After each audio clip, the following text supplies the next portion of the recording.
Bonjour tout le monde, j'espère que vous allez bien. Il me semble que normalement la journée devrait être super bonne parce que évidemment là c'est en train de claquer bien à la hausse sur les cryptos, c'est pour ça que je fais cette petite vidéo.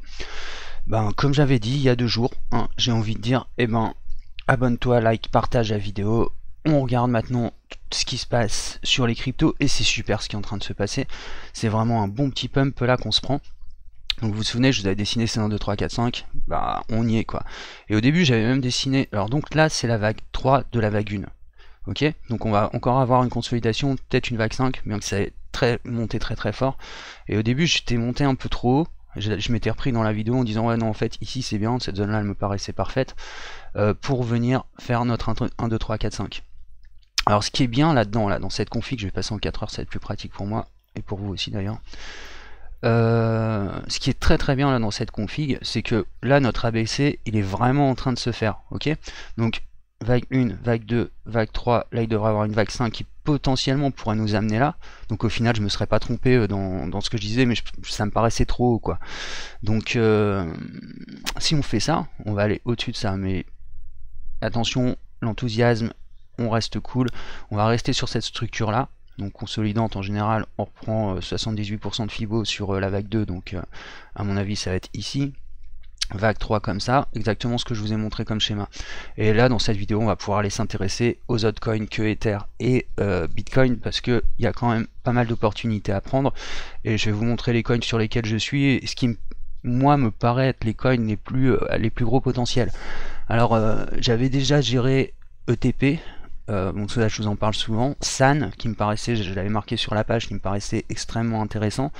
Ça c'est des positions que j'avais déjà pris il y a une semaine, sinon la plupart de mes positions je les ai prises il y a 2-3 jours, et certaines un petit peu avant, et j'en ai pris encore non pas hier mais avant-hier en fait. Donc on va aller voir ça dans cette vidéo. Bon, sur Bitcoin, je pense qu'il n'y a rien à dire de plus que ce que j'ai déjà dit dans les précédentes vidéos, je vous invite à aller les revoir, enfin la précédente, ou même les précédentes, parce qu'on vu qu'on a fait un range de fou, on attendait vraiment qu'on sorte de ce range. On n'en est pas encore tout à fait sorti, parce que tant qu'on dépasse pas ça, ça peut très bien être un pump qui revienne, et puis boum, on verra bien quoi, et ça retourne dans le range. Mais je suis quand même assez confiant, je pense que on va le faire. On a une zone de congestion en range qui était très longue, qui a duré 3 semaines. Bon, ça fait partie du jeu, il faut savoir être patient en trading. Et au final, ça finit toujours par payer. Donc sur Bitcoin, on a ça, schéma que j'ai déjà expliqué. Ether qui surperforme aujourd'hui, Ether. Alors là, je suis très content parce que moi je l'avais pris donc à 102 ici.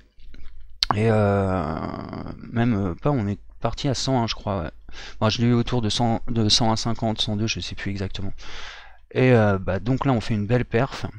Il y a des gains que je vais commencer à prendre un moment là aujourd'hui, partiellement pour refile après en vague 2. Donc je vous rappelle le schéma Ether qui est celui-là. Donc là on était hop, notre vague 1 qui arrivait ici. On y est tip top, franchement on y est tip top. Si on arrive à faire une vague 5 là encore en plus, potentiellement il peut nous amener là, ici. On va rester là pour l'instant, on va rester cool, et normalement une vague 3 qui nous amène là, une vague 4 et une vague 5. Attends, c'est mal pris, pardon. Je vais pas prendre cet Ether là, j'aime pas. Je préfère, voilà. Donc voilà, je vous rappelle le schéma, vite fait, désolé, ma souris déconne un peu. Je sais pas pourquoi. Donc ouais, 102 sur Bitfinex, c'était, si je dis pas de conneries, je l'ai repris à 102,30 je crois sur Bitfinex, et sur Kraken, je sais plus, mais dans les 101 j'ai pris des positions sur les deux exchanges. Donc on devrait revenir ici. Là pour la vague 3, vague 4, potentiellement qui reviennent même ici, et une vague 5, il veut pas là. Oh, ok, bon, c'est le contraire. Voilà. Et qui nous amène potentiellement ici. Là on a une vague 1 qui est importante. Si elle monte un peu plus haut, eh bien cette zone dont je vous parlais, de ces deux zones d'affection, j'allais dire, où on pourrait aller, eh bien en fait tout simplement on pourrait dégager. Si on voit que le pump peut continuer, et si on monte jusqu'ici par exemple, on va pouvoir s'attendre à une volatilité assez forte sur les vagues 3 et en particulier sur la vague 3, et on arrivera fondamentalement aux 227. Bon, pour l'instant, on reste sur la zone des 196, ok, des 200 $ en gros, quoi. On va aller faire un tour maintenant sur... je pense, moi, qu'Ether, je vous l'ai dit, hein, dès le départ, moi je l'avais pris ici, je pense qu'il a un gros potentiel Ether là dans les mois qui viennent, donc il faut le suivre. Moi j'en ai beaucoup en portefeuille, je lui fais confiance, quoi. Alors, Bitcoin Cash aussi qui fait des performances pas mal. Alors moi je le trade plus parce qu'il me saoule, mais si je vois des trades intéressants à prendre, je les prendrai. Il y a bien d'écoles, hein, quand même, mine de rien. On va prendre BSV plutôt. Ouais, non, c'est les mêmes de toute façon. Bon, pareil, un cadre ABC. L'objectif, il serait ici. Ok, sur le break. Bon, là, vague 1, vague 3 qui nous emmène ici. Donc ça, je vais pouvoir les déplacer. Hop. Et puis, cette zone pour la vague 5 qui est à peu près sur les 300 $. Et OS qui a super bien pris aujourd'hui, je suis content. Il nous a fait, je sais pas, mais je pense un bon 20% depuis que je l'ai acheté, même je crois plus que ça. Hop là, on est à 31%. 31% sur EOS, il a fait 20% dans la journée, bah c'est juste magnifique, quoi. Donc là, pareil, hein, on a un objectif qui va arriver ici, vague 1. Alors, il faut que je regarde un petit peu l'historique. Hop. Ok, on a un objectif qui est ici. Donc potentiellement, vague 1 qui arrive là. S'il décolle un peu plus. S'il arrive sur la vague 3 comme ça. Vague 5, ça c'est le plus petit modèle qu'on peut avoir. Donc la vague 1 s'arrêterait bien là où on est. On aurait peut-être un objectif comme ça. Moi j'aimerais bien toucher ça là, les 4,95, quasiment les 5 €. Donc ouais, là il faudrait qu'on fasse ça. Une vague 3 comme ça. Allez, c'est faisable, hein. Ça c'est tout à fait faisable. Une vague 4 qui revienne comme ça. Et une vague 5 qui nous tape les 4,80. Donc ça serait pas mal à voir sur... J'ai un peu dessiné ça comme un bâtard, mais bon, c'est pas grave. XRP, gros potentiel aussi. Alors, on part sur le W, là, hein, sur ce que je vous expliquais sur la dernière vidéo, on y va, quoi. Donc là, toujours, hein, les deux contextes majeurs sur les cryptos, c'est la correction en ABC et le W. Et W, je vous rappelle que c'est des signes de retournement de tendance. Donc là, j'ai même pas besoin de redessiner. XRP, on l'avait fait, j'avais fait comme exemple. Donc les objectifs, c'est toujours de revenir ici. Et il a bien pris, hein, encore aujourd'hui. Donc on voit bien la vague 1, vague 2, vague 3. On devra encore avoir une petite 5e vague, potentiellement peut-être un peu moins haute, qui nous amène ici. Et ensuite, on devrait faire le retracement. On va voir. Alors la vague 2 devrait être un peu plus importante. On va voir tout ça. Bon, on verra, on verra. En tout cas, même si on a des objectifs un peu plus petits, on pourrait les faire comme ça, hein. Clairement, ça reste toujours un W, quoi. Et là, ce qui pourrait être intéressant, c'est qu'on arriverait avec une... Voilà, on va arriver avec des tasses avec anse, des W. C'est des figures de retournement de tendance, de fin de bulle.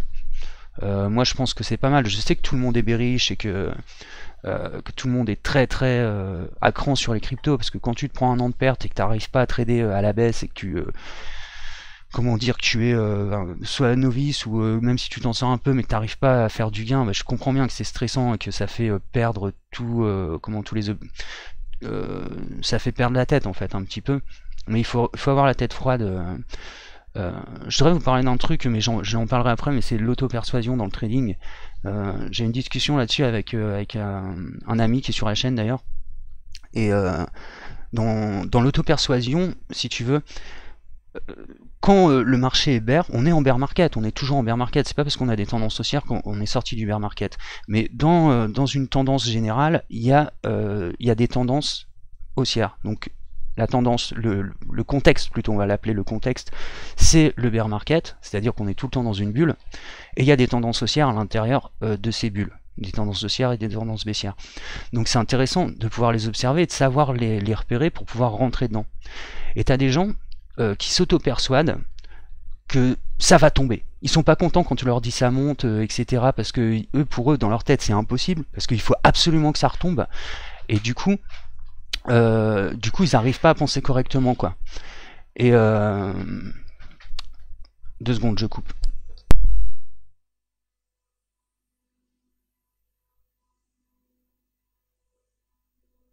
pardon.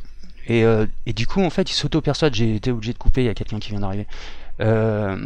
T'es obligé, en fait, quand tu t'auto-persuades comme ça, c'est comme les gens, je vais faire un parallèle avec la politique. T'as des gens qui vont être de droite, ils pensent que les problèmes c'est l'immigration. Qui vont d'extrême droite, on va dire. D'extrême gauche, ils pensent que tous les problèmes sont liés au capitalisme. Et ainsi de suite pour tous les partis. Mais en fait, c'est de l'auto-persuasion, parce que les contextes et les problèmes sont globaux.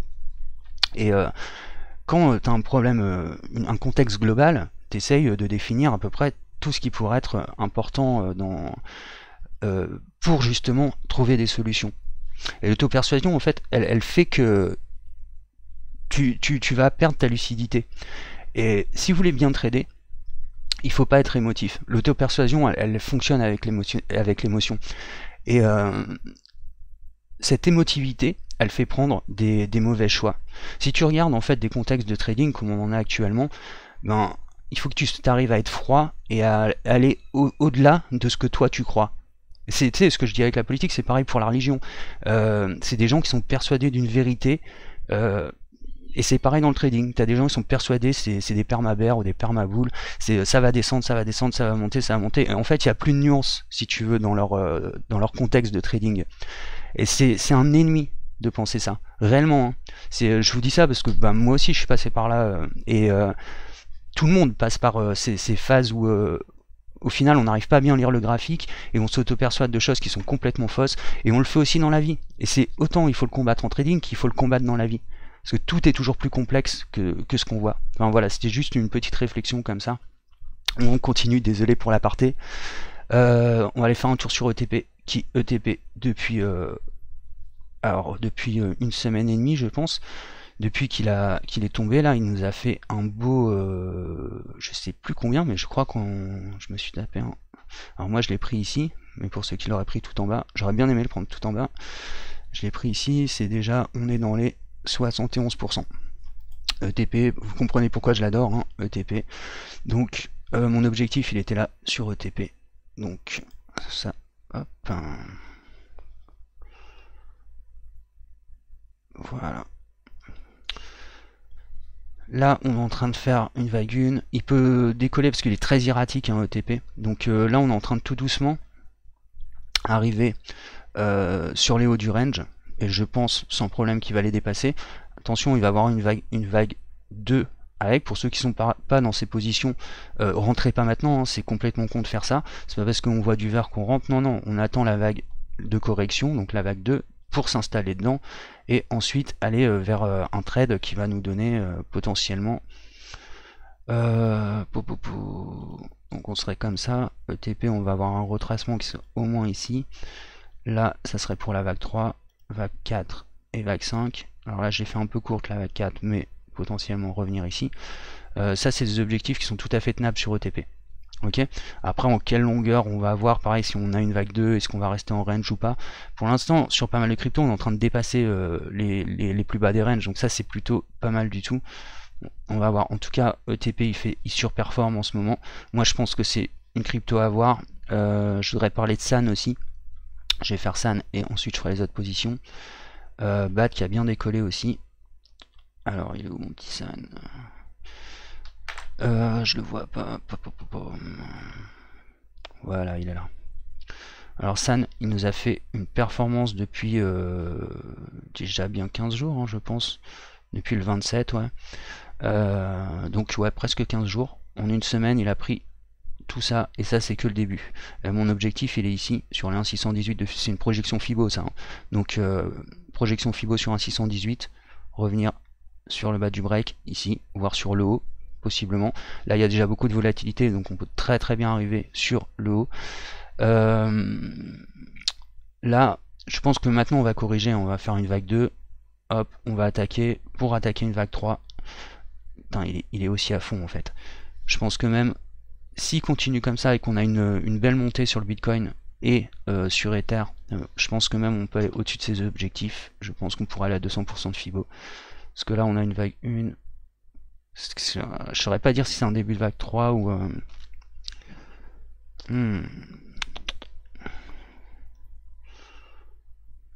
Potentiellement, moi mes objectifs ils étaient là et là, mais quand je vois ce graphique là, je me dis qu'on peut monter à 80 centimes. Faire 1, 2, 3 comme ça, monter jusqu'ici, faire une vague 4, vague 5, en gros comme ça.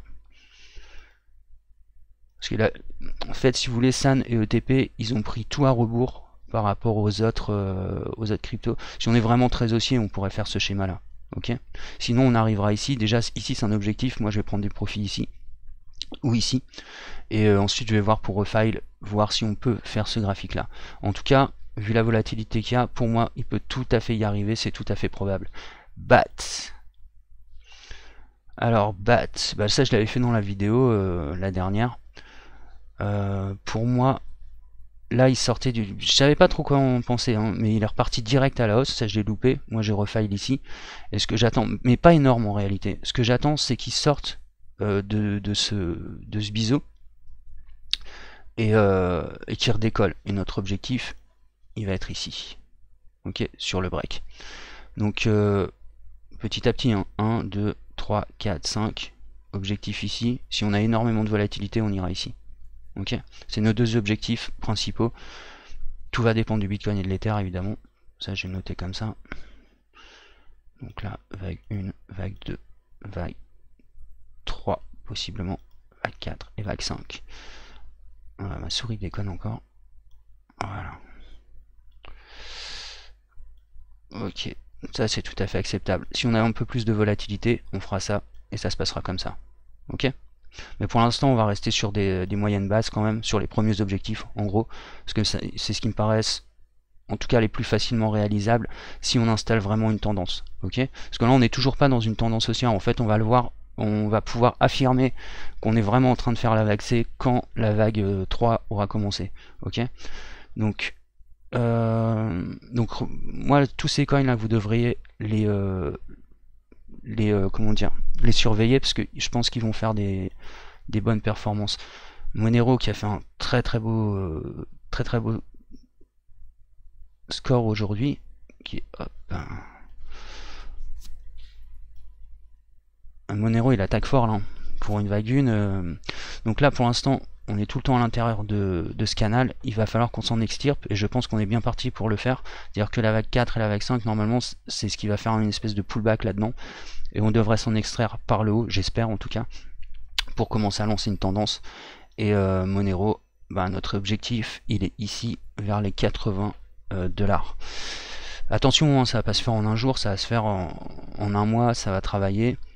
Encore une fois, si vous avez loupé ces mouvements là, bah, vous attendez le mouvement suivant, vous attendez une correction pour pouvoir rentrer dedans. Donc potentiellement ça devrait être ici, voire ici à 45 et boum, ensuite on décollera vers le haut.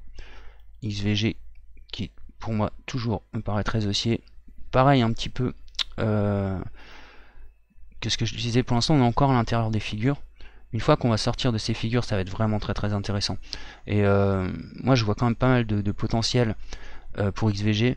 J'attends tout le temps qu'il fasse son pullback et là ça va vraiment, je pense, dégommer et faire quelque chose de très très intéressant assez vite. Je pense qu'on est toujours, voilà, on peut compter les vagues 1, 2, 3 potentiellement qui arrivent ici, 4 et 5 qui pourra amener ça, mais ça va se travailler en plusieurs mois évidemment. Donc pour l'instant on est pas mal. Litecoin qui surperforme, je pense que c'est le coin qui a le plus pris aujourd'hui. Et exceptionnel, hein. Franchement ça c'est un pump de fou, faut faire attention parce que quand on a des pumps comme ça aussi énormes sur un coin, en général ça dégringole quand même pas mal derrière. Là on a quand même fait aujourd'hui sur Litecoin, donc là il faut absolument sortir de position je pense sur les mèches. On a fait 60%, donc c'est quand même assez énorme. En tout cas on voit bien la vague A, la vague A, B et C. On espère que ça va se transformer en 1, 2, 3, 4, 5 tout ça. Et bien si on a une vague comme ça aussi importante et qu'elle continue, c'est-à-dire que si le marché dans les jours qui vient, enfin après la vague 2 recontinue en vague 3 pour performer, bah là l'ABC il peut potentiellement arriver à 72 quoi, 70. Donc en tout cas là on a cette zone qui est ultra importante et on est en train de la dépasser. Donc là on a un potentiel là-dessus. Attendez-vous à du rouge hein, prochainement, là, très rapidement. On va retourner dans du rouge. Mais en tout cas, on est en train de casser tous les plus hauts. Litecoin, il surperforme. Donc voilà, je suis très content de cette monnaie. C'est vraiment beau de voir des graphiques comme ça. Et c'est plutôt prometteur hein, pour l'avenir tout ça. Je vais faire un petit tour. J'ai fait EOS, ETP, etc. On va faire Neo et Edo aussi. Alors Edo, je m'étais pris un moins 7% dessus et aujourd'hui il a fait un moins 20 parce que je l'ai pris en agressif en fait. Edo, je vous montrerai ça après. Pareil, hein, même contexte, on arrive sur ces zones là. Ok. Donc ça c'est très bien. Donc là on va partir, pareil, notre objectif il serait de revenir ici sur les 12. Donc déjà notre premier objectif c'est de faire 1, 2, 3 qui arrivent ici. Donc sur les 10, une vague 4 et une vague 5 qui arrive à tirer sur les 12. C'est faisable, c'est faisable. Toujours sur plusieurs semaines, hein, voire mois. Je pense que le moment où on va enclencher, et je pense qu'on est bien parti pour enclencher là, parce qu'on a des bougies si vous voulez en daily qui clôturent au-dessus de toutes les clôtures qu'on a faites là depuis des semaines. On est en train de s'extirper des ranges. C'est plutôt pas mal. On va voir les patterns demain et après-demain, je pourrais en dire plus. Mais en tout cas, je pense qu'on va avoir des objectifs qui vont être vraiment pas mal sur toutes ces cryptos là. Alors évidemment je vais pas toutes les faire, mais pour moi celles que j'ai repérées les plus intéressantes. Alors évidemment la semaine dernière on a eu un pump qui était lié au début de BitConnect, de BitTorrent, pardon. On va aller voir ça vite fait. J'ai pris Mina aussi et quelques petites cryptos qui sont beaucoup. Alors lui il dégole vers le bas, mais il a tapé. Alors là il n'y a pas d'historique, donc c'est très compliqué de voir ces coins là. Mais pour moi là il va retracer clairement. On va voir un peu en Fibo parce que je sais qu'il y a pas mal de gens qui sont dessus. En tout cas j'espère que vous êtes sortis quand vous avez vu ça, parce que c'est des trucs, faut pas rester dedans. On est revenu à 50%. Moi je pense qu'on va encore corriger entre 61% et 78%. Toutefois il pourrait repartir, mais moi je me mettrais pas en position dans un coin comme ça sans... En général qu'on a des pumps comme ça qui sont liés soit à des référencements de monnaie dans des exchanges, soit à des à des news, comme là c'est le cas, hein, c'était le lancement de l'ICO. Je pense que en général quand ça monte comme ça descend très fort après, donc méfiez-vous. Là ça reprend parce que le marché part, mais si vous n'êtes pas sorti, que vous l'avez pris du début, moi je l'ai pas pris ici parce que j'avais suivi cette news et je l'avais pris je crois ici, un truc comme ça. Donc ici en fait, le jour où c'est sorti c'était il y a quelques jours en fait, et je suis sorti un truc genre là, quelque part ici, et un peu tôt, mais bon j'avais pas le choix. Donc voilà les coins qui me paraissent assez intéressants. Elf aussi qui est pas mal, dommage je suis pas dessus. Mina, ouais 14 c'est pas mal, on va aller voir quand même ça. Ok, ça c'est dispo sur Bitfinex et je sais plus exactement où. Donc c'est Decentraland. Ouais, pareil, hein, là, les clôtures de cette nuit vont être magnifiques et ça, c'est de bon augure pour la suite des marchés. Ok, donc si vous n'êtes pas dedans, ça sert à rien. Je vous répète encore une fois, on n'achète jamais. Il faut acheter avant en fait. Donc normalement si vous avez suivi les précédentes vidéos, vous saviez où il fallait vous poser, parce que je donne carrément mes trades là, donc je vais pas continuer non plus, hein. Mais voilà. Donc on suit, hein. Monero, Litecoin, Neo, ETP, XRP, EOS, etc. Je ferai une petite vidéo dans 2-3 jours pour faire une petite suivi du marché. En attendant, je vous dis de bien trader, de prendre soin de vous, de votre famille, de votre pays, de votre environnement. Et ciao tout le monde, c'était Crypto Trading Social Club, ciao.